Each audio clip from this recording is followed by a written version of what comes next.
Friends, ప్రస్తుతం singer 'ప్రభస్తి' విషయం చాలా హాట్ టాపిక్‌గా మారింది. 'పాడుతా తీగ' సిల్వర్ జూబ్లీకి సంబంధించి జరుగుతున్న ప్రోగ్రామ్‌లో తనకు చాలా ఘోరమైన అన్యాయం జరిగిందని, జడ్జెస్ ఎప్పుడూ కూడా తనని చాలా చులకనగా చూస్తున్నారని, అయితే ఫేస్ అదో రకంగా పెట్టి తనని మానసికంగా కృంగతీస్తున్నారంటూ చెప్పడం జరిగింది. అంతేకాకుండా చంద్రబోస్ ఎప్పుడు తననే టార్గెట్ చేస్తారని, కీరవాణి, సునీత వీళ్ళందరూ కూడా 'ప్రభస్తి' విషయంలో చాలా నెగెటివ్‌గా కామెంట్ చేస్తున్నారని, తను బాగా పాడినప్పటికీ కూడా చిన్న చిన్న కారణాల వల్ల ఎలిమినేట్ చేయాల్సి వస్తోందని, అయితే పాటలు కూడా వాళ్ళు ఎవరికైనా కొంతమందికి వాళ్ళ పర్టిక్యులర్ పాటలు ఇస్తున్నారని, ఆ పాటలు పాడిన వాళ్ళనే మెచ్చుకుంటున్నారని, మిగతా వేరే ఏ పాటలు పాడినా కూడా మెచ్చుకోరని, కేవలం ఇద్దరు ముగ్గురికి మాత్రమే ఎలిమినేట్ అయ్యే ముందు అంటే కరెక్ట్‌గా ఈరోజు వీళ్ళవుతారు ఎలిమినేషన్ అన్నప్పుడు వాళ్ళకి పాటలు మార్చేస్తున్నారట. ఆ పాటలు మార్చేసే క్రమంలో వాళ్ళని నెక్స్ట్ వీకే ఎలిమినేట్ చేసేస్తున్నారట. ఇవన్నీ కూడా 'ప్రవస్తి' పాడుతా తీగ వెనకాల జరుగుతున్న విషయాలను బయటపెట్టింది. అయితే బాలు గారు ఉన్నప్పుడు ఎంతో గొప్పగా ఉండేదని, బాలు గారు చనిపోయిన తర్వాత ఇప్పుడు అంత షో అంతా కూడా ఈ రకంగానే నెగెటివ్‌గా ఉంది అని చెప్పడం జరిగింది. అయితే ఈ క్రమంలో పొట్టి బొట్టు బట్టలు వేసుకోమంటున్నారు, ఎక్స్‌పోజింగ్ చేయమంటున్నారు.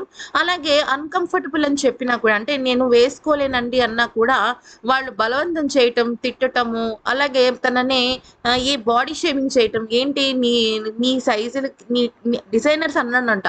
"నీ నీకు బట్టలెక్కడి నుంచమ్మా తెచ్చేది" అన్నట్టుగా మాట్లాడుతుండడం. అంటే తను లావుగా ఉందని, పొట్టిగా ఉంది ఇలాగా అంటే తన బాడీ షేమింగ్ అనేది ఏ రకంగా అయినా అవ్వచ్చు.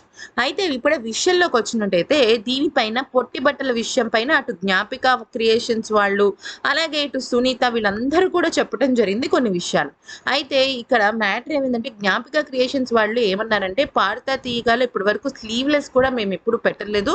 మేమంతా కరెక్ట్‌గానే ఉంటాము" అని చెప్పేసి అనడం జరిగింది. కానీ 'ప్రవస్తి' చెప్పిన విషయం ఏంటి అంటే, "ఒకరోజు నాకు లంగా ఓణి వేసుకోమన్నారని, కానీ పొట్టిగా ఉన్న లంగా ఓణిని నాకసలకది మోకాళ్ళ దగ్గరకు కూడా రాలేదు. మోకాళ్ళ వరకు వచ్చిందని, నేను చాలా అన్‌కంఫర్టబుల్ అంటే నేనస్సలు కరెక్ట్‌గా ఉండలేకపోతున్నాను ఈ లంగా ఓణితో" అని పలుమార్లు వాళ్ళకి చెప్పినా కూడా అదే వేసుకోవాలి అంటూ ఆమెను తిట్టడం జరిగిందట. అయితే ఇంకా అమ్మాయి అది వేసుకోలేక వెళ్ళిపోయి తన ఓన్ లంగా ఓణి వేసుకుంటే, "నువ్వెందుకు ఇది వేసుకున్నావు" అంటూ తనని చాలా ఎక్కువగా తిట్టటము. అది కూడా షో కరెక్ట్‌గా అంటే పాట తనదొక 5, 10 నిమిషాల్లో జరుగుతుంది అనుకునే లోపు మానసికంగా తనని అంటే మనం ఎప్పుడైనా ఒక ప్రోగ్రామ్ ఇస్తున్నాం, లేకపోతే ఒక కాంపిటీషన్‌లో పార్టిసిపేట్ చేస్తున్నాం అన్నప్పుడు మనల్ని ఎవరైనా తిట్టారనుకోండి, అది ఖచ్చితంగా అది మైండ్ మీద ప్రభావం చూపిస్తుంది. మన పాట మీద ప్రభావం చూపిస్తుంది. అయినప్పటికీ కూడా 'ప్రవస్తి' చాలా చక్కగా పాడినా కూడా మళ్ళీ జడ్జెస్ నెగెటివ్ కామెంట్స్ ఇవ్వటం ఇవన్నీ కూడా చేశారట.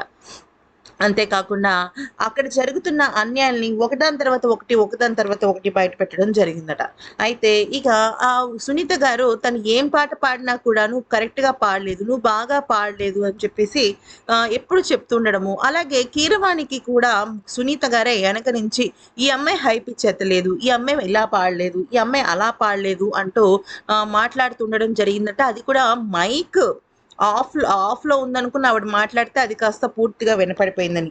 అయితే ఈ అమ్మాయి గురించి అంటే 'ప్రభస్తి' గురించి సునీత గారు ఎంతగా నెగెటివ్ కామెంట్స్ చేశారో అక్కడున్న ఆడియన్స్ అందరూ కూడా చెప్పటం జరిగిందని. ఇట్లాగా పలు సందర్భాల్లో అంటే వెళ్ళిన 1, 2 ఎపిసోడ్స్ తప్ప అన్ని ఎపిసోడ్స్‌లో కూడా 'ప్రభస్తి' విషయంలో వాళ్ళు చాలా వ్యతిరేకంగా బిహేవ్ చేశారని, అలా వ్యతిరేకంగా బిహేవ్ చేయటం వల్లే ఆ మానసిక వేదన నేను తట్టుకోలేకపోయానని, ఆఖరికి చిన్న చిన్న పాయింట్స్ ఉన్నాయని చెప్పేసి ఎలిమినేట్ చేసేసారంటూ చాలా బాధపడింది. అయితే దీనిలో మీరు ఎవరిని సపోర్ట్ చేస్తున్నారు? అటు సునీత లేకపోతే పాడుతా తీగ యాజమాన్యాన్నా? లేకపోతే ఇక్కడ 'ప్రవస్తి' చెప్పింది నిజాలంటారా అనేది కామెంట్ సెక్షన్‌లో మాకు కూడా చెప్పండి.